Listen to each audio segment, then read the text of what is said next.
ನಮ್ಮ ನಾಯಕಿಯಾದಂಥ ಸುಮಲತಾ ಅಂಬರೀಷ್ ಅವರು ಕಳೆದ 3 ವರ್ಷಗಳ ಹಿಂದೆ ಭಾರತೀಯ ಜನತಾ ಪಕ್ಷಕ್ಕೆ ಸೇರ್ಪಡೆಯಾದರು.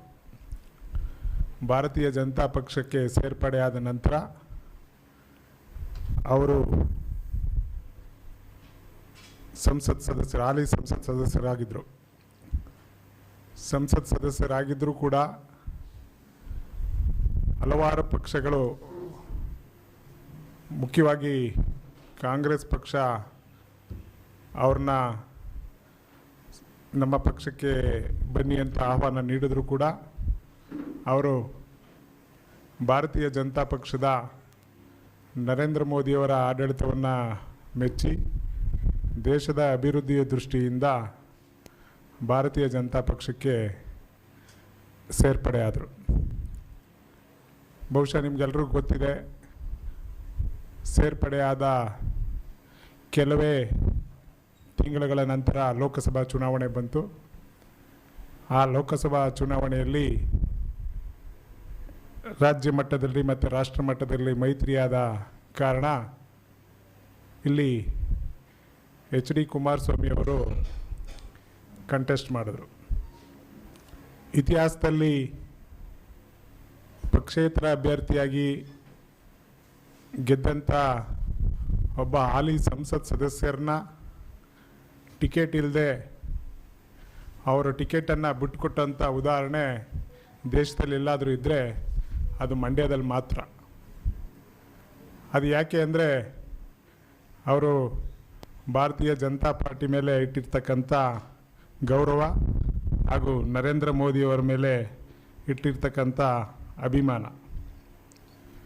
ಇಷ್ಟಾದರೂ ಕೂಡ ಕಳೆದ 2.5 ವರ್ಷದಿಂದ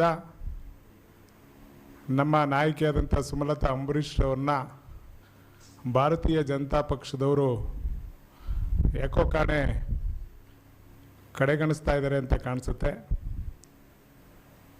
ಇಷ್ಟೊತ್ತಿಗಾಗಲೇ ಅವರ ಅಂಬರೀಷ್ ಅಭಿಮಾನಿಗಳು ಹಾಗೆ ಮತ್ತು ಸುಮಲತಾ ಅಂಬರೀಷ್ ಅಭಿಮಾನಿಗಳು ಹಾಗೆ ಮಂಡ್ಯ ಜಿಲ್ಲೆಯ ಜನ ಭಾರತೀಯ ಜನತಾ ಪಕ್ಷಕ್ಕೆ ಹೋದರೆ ನಮ್ಮ ನಾಯಕಿ ರಾಷ್ಟ್ರ ಮಟ್ಟದಲ್ಲಿ ಒಳ್ಳೆ ಹೆಸರು ಮಾಡ್ತಾರೆ, ರಾಷ್ಟ್ರ ಮಟ್ಟದಲ್ಲಿ ಒಳ್ಳೆ ಹುದ್ದೆ ಸಿಗುತ್ತೆ, ಅವರು ಸಂಸತ್ ಸದಸ್ಯರ ಸ್ಥಾನದಲ್ಲಿ ತ್ಯಾಗ ಮಾಡಿದ್ದಾರೆ ಅಂಥೇಳಿ ನಾವೆಲ್ಲ ಆಸೆ ಇಟ್ಕೊಂಡಿದ್ದೋ.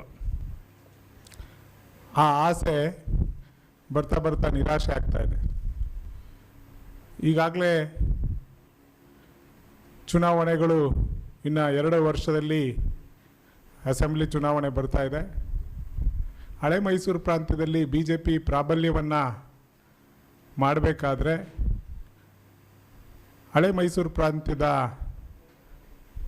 ಯುವ ಮುತ್ಸದ್ದಿ ಮತ್ತು ರಾಜಕೀಯದಲ್ಲಿ ತನ್ನದೇ ಆದಂಥ ಹೆಸರು ಮಾಡ್ತಕ್ಕಂಥ ಅಂಬರೀಷ್ ಅಣ್ಣವರ ಧರ್ಮಪತ್ನಿ ಸುಮಲತಾ ಅಂಬರೀಷ್ ಅವ್ರನ್ನ ಒಂದು ಸ್ಥಾನವನ್ನು ಕೂಡ ಕೊಟ್ಟಿಲ್ಲ ಅನ್ನೋದು ನಮಗೆ ಭಾಳ ಬೇಸರವಾದ ಸಂಗತಿ.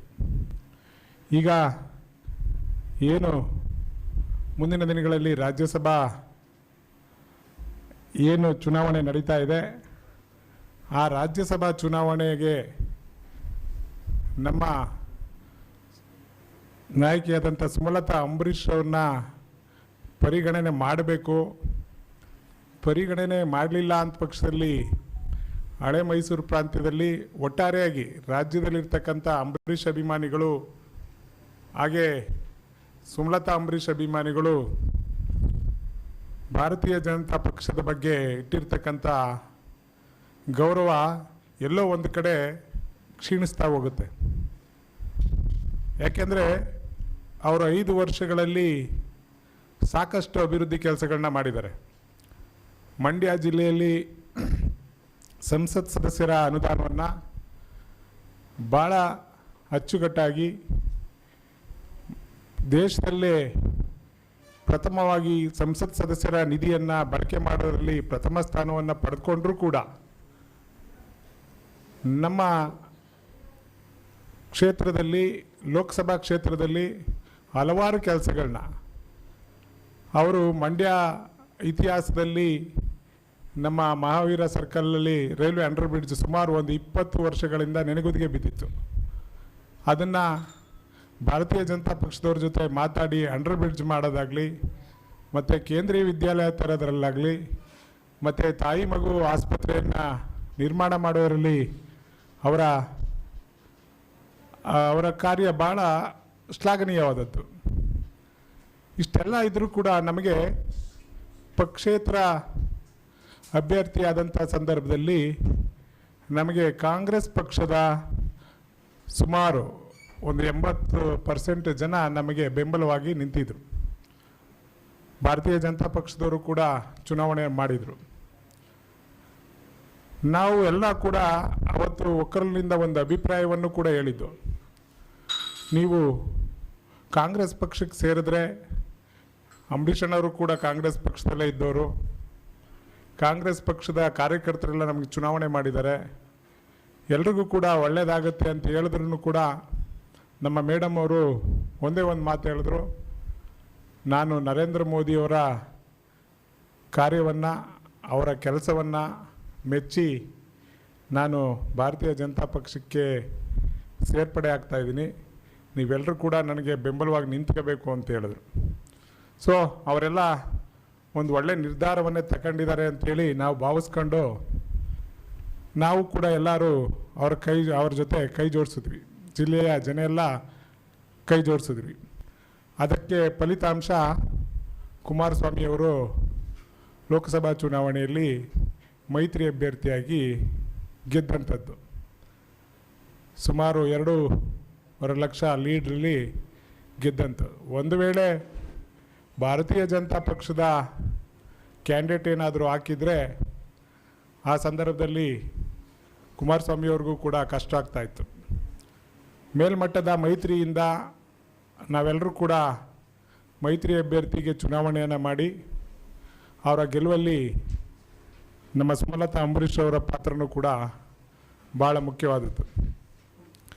ಈ ನಿಟ್ಟಿನಲ್ಲಿ ಈಗ ಬರ್ತಾ ಇರ್ತಕ್ಕಂಥ ರಾಜ್ಯಸಭಾ ಚುನಾವಣೆಯಲ್ಲಿ ಭಾರತೀಯ ಜನತಾ ಪಕ್ಷದ ಒಂದು ಸ್ಥಾನ ಭಾರತೀಯ ಜನತಾ ಪಕ್ಷಕ್ಕೆ ಲಭಿಸೋದ್ರಿಂದ ಆ ಸ್ಥಾನವನ್ನು ನಮ್ಮ ನೆಚ್ಚಿನ ನಾಯಕಿಯಾದಂಥ ಸುಮಲತಾ ಅಂಬರೀಷ್ ಅವರಿಗೆ ರಾಜ್ಯಸಭಾ ಸ್ಥಾನವನ್ನು ನೀಡೋದ್ರ ಮುಖಾಂತರ ಹಳೆ ಮೈಸೂರು ಪ್ರಾಂತ್ಯದಲ್ಲಿ ಭಾರತೀಯ ಜನತಾ ಪಕ್ಷ ಬಲಿಷ್ಠ ಆಗಬೇಕು ಅಂದರೆ ಹಳೆ ಮೈಸೂರು ಪ್ರಾಂತ್ಯದಲ್ಲಿ ಅವರಿಗೆ ಆ ಸ್ಥಾನವನ್ನು, ರಾಜ್ಯಸಭಾ ಸ್ಥಾನವನ್ನು ನೀಡಿದರೆ ಮುಂದಿನ ವಿಧಾನಸಭಾ ಚುನಾವಣೆಯಲ್ಲೂ ಕೂಡ ಒಂದು ಭಾರತೀಯ ಜನತಾ ಪಕ್ಷದ ಗೆಲುವಿಗೆ ಸಹಕಾರಿಯಾಗುತ್ತೆ ಅಂತ ಹೇಳ್ತಾ, ಈ ಸಂದರ್ಭದಲ್ಲಿ ನಾವು ನರೇಂದ್ರ ಮೋದಿಯವ್ರಿಗೂ, ಅಮಿತ್ ಶಾ ಅವ್ರಿಗೂ, ಹಾಗೆ ರಾಜ್ಯ ಅಧ್ಯಕ್ಷರಾದಂಥ ವಿಜೇಂದ್ರ ಅವ್ರಿಗೂ ಕೂಡ ಮನವಿಯನ್ನು ಮಾಡ್ತಾ, ಮುಂದಿನ ದಿನಗಳಲ್ಲಿ ರಾಜ್ಯಾಧ್ಯಕ್ಷರಿಗೂ ಕೂಡ ಒಂದು ನಿಯೋಗ ಹೋಗಿ ಅವ್ರನ್ನ ಈ ಚುನಾವಣೆಯಲ್ಲಿ ಸುಮಲತಾ ಅಂಬರೀಷ್ ಅವ್ರನ್ನ ಪರಿಗಣಿಸಲೇಬೇಕು. ಯಾಕೆಂದರೆ ಪರಿಗಣಿಸಲೇಬೇಕು. ಇದೆಲ್ಲರೂ ಕೂಡ ಅಂಬರೀಷ್ ಅಭಿಮಾನಿಗಳಿಗೆ ಮತ್ತು ಸುಮಲತಾ ಅಂಬರೀಷ್ ಅಭಿಮಾನಿಗಳಿಗೆ, ಹಾಗೆ ಮಂಡ್ಯ ಜಿಲ್ಲೆಯ ಜನತೆಗೆ ಎಲ್ಲೋ ಒಂದು ಕಡೆ ನಿರಾಸೆ ಆಗ್ತಾ ಇದೆ. ದಯಮಾಡಿ ಭಾರತೀಯ ಜನತಾ ಪಕ್ಷದ ವರಿಷ್ಠರು ಈ ಕೂಡಲೇ ಇದನ್ನು ಗಮನ ಹರಿಸಿ ಈ ಒಂದು ನಿಟ್ಟಿನಲ್ಲಿ ರಾಜ್ಯಸಭಾ ಸ್ಥಾನವನ್ನು ಸುಮಲತಾ ಅಂಬರೀಷ್ ಅವರಿಗೆ ನೀಡಬೇಕು ಅಂತೇಳಿ ಒತ್ತಾಯವನ್ನು ಮಾಡ್ತೀವಿ. ಅಲ್ಲ, ಈಗ ನಮ್ಮ ಅಭಿಪ್ರಾಯ ಸುಮಲತಾ ಅಂಬರೀಷ್ ಅವರು ಕಡೆಗಣಿಸ್ತಾ ಇಲ್ಲ ಅಂತ ಅವರ ಅಭಿಪ್ರಾಯ ಹೇಳಿರ್ಬೋದು. ನಮಗೆ 2 ವರ್ಷ ಆಗ್ತಾ ಬಂತು. ಚುನಾವಣೆ ಇನ್ನು 2 ವರ್ಷದಲ್ಲಿ ವಿಧಾನಸಭಾ ಚುನಾವಣೆ ಬರ್ತಾ ಇದೆ. ಮೈತ್ರಿ ಏನಾಗಿದೆ ಅಂತಲೂ ಇನ್ನೂ ಕೂಡ ಕ್ಲಾರಿಟಿ ಇಲ್ಲ. ಜಿಲ್ಲಾ ಮಟ್ಟದಲ್ಲಿ JDSನವರು BJPಯವ್ರು ಕರೀತಾ ಇಲ್ಲ, BJPಯವರು JDSನವ್ರು ಕರೀತಾ ಇಲ್ಲ. ಸೊ ನಾವು ಸ್ಟ್ಯಾಂಡ್ ಏನು ಮಾಡೋದು ಅಂತೇಳಿ BJPಯವ್ರಿಗೆ ಎಲ್ಲೋ ಒಂದು ಕಡೆ ಒಂದು ಕಸಿವಿಸಿ ವಾತಾವರಣ ಆಗಿದೆ. ಬಹುಶಃ ನೀವೆಲ್ಲರೂ ನೋಡಿರ್ಬೋದು, ಈ ಮಂಡ್ಯ ಜಿಲ್ಲೆಯಲ್ಲಿ ಮೈತ್ರಿ ಆದ ನಂತರದಲ್ಲಿ ಬಿ ಜೆ ಪಿಯ ಪ್ರಾಬಲ್ಯ ಎಲ್ಲೋ ಬಹುಶಃ ಕಡಿಮೆ ಆಗ್ತಾ ಇದೆ ಅನ್ನಿಸ್ತಾ ಇದೆ ನಮ್ಮ.